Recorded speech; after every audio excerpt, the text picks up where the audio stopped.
Peggy 3. Last year, Football Manager's match changes concentrated mainly on new animations. For Football Manager 2013, we've actually made massive changes, many of which are the culmination of 2 years' hard work for the Match Engine team.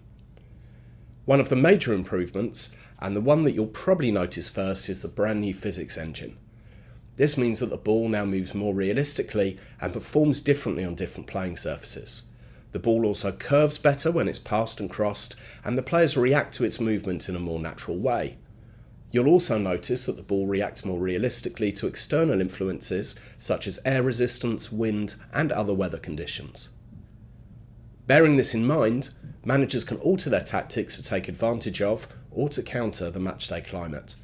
For example, it might be better to avoid playing a long ball when kicking into a strong wind.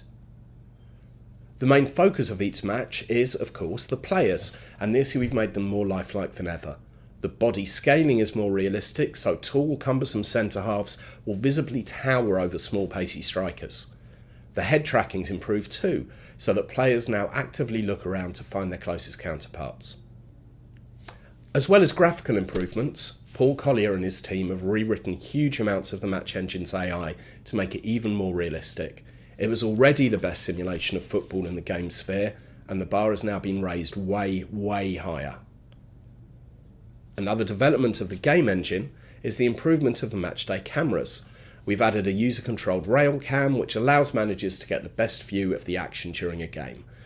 Also, you can now zoom in and out on pretty much every camera, getting closer to the action than ever before. The director cam option has also been improved and now includes dynamic camera changes not only during the action but also in highlights and replays. FM13 will also feature special pre- and post-match camera tracking. With all of these new improvements and hundreds of new and reworked animations and a brand new look for the match screen, Football Manager's matchday experience is the best we've had in the series to date. There are plenty of smaller updates that you'll notice. For instance, as well as overall increased detail on every category of stadium, if you're a lower league club who's in desperate need of a new ground, you'll notice the stands looking a bit run down and in need of a lick of paint. On the flip side, if your club has just moved into a new stadium, all the fixtures and fittings will be shiny and new. And for those of you who still use the 2D match engine, don't worry, we've made improvements to the pitch there too. So that's just a few of the changes we've made to the match engine on FM13. With these changes, the matchday experience of Football Manager is the best it's ever been, and we're sure you'll agree. Here's some early footage of what you can expect to see in the Football Manager 2013 match engine. We'll also provide some more videos of this in the coming weeks as we get closer to the game's release.